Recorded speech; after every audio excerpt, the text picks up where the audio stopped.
The Happiness Trap: How to Stop Struggling and Start Living by Dr. Russ Harris is a transformative self-help book that challenges the conventional pursuit of happiness and offers a practical, evidence-based approach to living a meaningful and fulfilling life.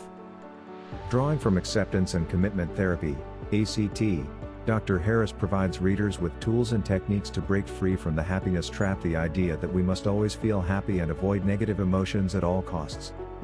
Instead, the book teaches readers how to accept their emotions, clarify their values, and take committed action toward a richer, more purposeful life. Below is a detailed summary of the book's key concepts, structured into clear sections for easy understanding. Introduction: The Happiness Trap. Dr. Harris begins by explaining the happiness trap, a common but harmful belief that happiness is the ultimate goal in life and that we should always feel good. This belief leads people to constantly chase positive emotions and avoid negative ones, creating a cycle of stress, frustration, and dissatisfaction. The problem is that life is inherently full of challenges, and negative emotions like sadness, anger, and fear are natural and unavoidable. Trying to eliminate these emotions only makes them stronger, trapping us in a never-ending struggle. The book introduces acceptance and commitment therapy, ACT, as a solution. ACT is a mindfulness-based approach that helps people accept their emotions, let go of unhelpful thoughts, and focus on living a meaningful life. Unlike traditional self-help methods that aim to fix negative emotions, ACT teaches readers how to coexist with them and still move forward. Part 1. Understanding the Problem. 1. The Myth of Happiness. Dr. Harris explains that society often promotes the idea that happiness is the default state of being and that something is wrong if we're not happy. This myth leads people to believe they must constantly strive for happiness, which creates unrealistic expectations and disappointment. In reality, life is a mix of positive and negative experiences, and trying to avoid the negative only makes things worse. 2. The Struggle Switch. The author introduces the concept of the struggle switch, a metaphor for how we react to negative emotions. When the switch is on, we fight against uncomfortable feelings, which amplifies them and creates more suffering. When the switch is off, we accept these feelings as they are, reducing their impact. The goal of ACT is to help readers turn off their struggle switch and stop fighting their emotions. 3. The Control Agenda. Many people try to control or eliminate negative emotions through avoidance, distraction, or suppression. This control agenda often backfires because it reinforces the idea that these emotions are dangerous or unacceptable. Dr. Harris explains that emotions are natural and temporary, and trying to control them only makes them more persistent. Part 2. The 6 Core Principles of ACT. ACT is built on 6 core principles that help people break free from the happiness trap and live more meaningful lives. These principles are: 1. Diffusion, stepping back from thoughts. Diffusion means learning to see thoughts as just words or pictures in your mind, rather than facts or commands. For example, if you have a thought like "I'm a failure," diffusion helps you recognize it as just a thought, not a truth. Techniques for diffusion include: repeating the thought in a silly voice, imagining it written on a screen, saying, "I'm having the thought that." To create distance. By diffusing from unhelpful thoughts, you reduce their power over your emotions and actions. 2.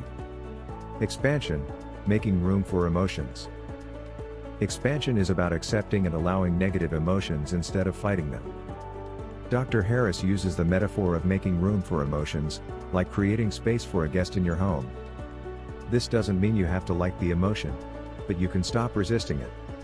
Techniques for expansion include: observing the emotion without judgment, breathing into the feeling and allowing it to be there, recognizing that emotions are temporary and will pass. 3. Connection, living in the present moment. Connection, or mindfulness, means paying attention to the present moment without judgment. It helps you break free from overthinking about the past or worrying about the future. Mindfulness practices include: focusing on your breath or the sensations in your body, noticing the sights, sounds, and smells around you, gently bringing your attention back to the present when your mind wanders. 4. The observing self, a deeper sense of self. The observing self is the part of you that is aware of your thoughts, feelings, and experiences without being caught up in them. Unlike the thinking self, which is constantly judging and analyzing, the observing self simply notices what's happening. This perspective helps you detach from unhelpful thoughts and emotions and see them as passing events. 5. Values, knowing what matters. Values are the things that matter most to you in life, such as being kind, spending time with family, or pursuing a passion. Unlike goals, which have an endpoint, values are ongoing and guide how you want to live. Dr. Harris emphasizes that living according to your values gives your life meaning and direction, even when things are tough. 6. Committed action, taking steps toward your values. Committed action means making choices and taking steps that align with your values, even when it's hard. For example, if you value health, you might choose to exercise regularly, even if you don't feel like it. Dr. Harris explains that taking action based on your values, rather than your emotions, helps you build a richer, more fulfilling life. Part 3, Practical Tools and Techniques. The book provides numerous exercises and techniques to help readers apply the 6 core principles of ACT in their daily lives. Some of these include: 1. The Values Questionnaire. This exercise helps readers identify their core values by asking questions like: what kind of person do I want to be? What matters most to me in my relationships, work, and personal growth? How do I want to contribute to the world? 2. The Life Compass. The Life Compass is a tool for setting goals and taking action based on your values. It involves identifying specific areas of your life, for example, relationships, health, career. Setting small, achievable goals that align with your values. Taking consistent action, even when you feel uncomfortable. 3. Mindfulness exercises. Dr. Harris offers simple mindfulness practices, such as the 10 breaths exercise. Focus on your breath for 10 breaths, noticing the sensations of inhaling and exhaling. The leaves on a stream exercise. Imagine your thoughts as leaves floating down a stream, letting them come and go without holding on to them. 4. Diffusion techniques. These techniques help readers detach from unhelpful thoughts, such as naming the thought, for example, I'm having the thought that I'm not good enough. Thanking your mind for the thought, for example, thanks, mind, for that helpful comment. Visualizing the thought as an object, for example, a cloud passing in the sky. Part 4, Overcoming Common Challenges. Dr. Harris addresses common struggles people face when trying to apply ACT principles, such as 1. Dealing with self-doubt and fear. Self-doubt and fear are normal, but they don't have to stop you from living a meaningful life. The key is to acknowledge these feelings and still take action toward your values. For example, if you're afraid of public speaking but value sharing your ideas, you can acknowledge your fear and still give the presentation. 2. Handling setbacks. Setbacks are a natural part of life, but they don't have to derail your progress. Dr. Harris encourages readers to practice self-compassion and view setbacks as opportunities to learn and grow. 3. Building self-compassion. Self-compassion means treating yourself with kindness and understanding, especially when you're struggling.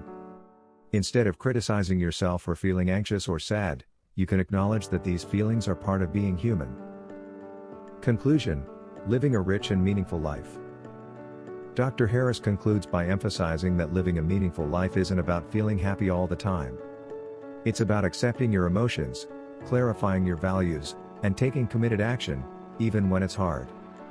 By applying the principles of ACT, you can break free from the happiness trap and create a life that feels rich, purposeful, and fulfilling. Key takeaways: happiness is not the absence of negative emotions but the ability to live a meaningful life despite them. Acceptance, mindfulness, and values-based action are key to breaking free from the happiness trap. Thoughts and emotions don't have to control you. You can learn to coexist with them and still move forward. Living a purposeful life is about taking small, consistent steps toward what truly matters to you.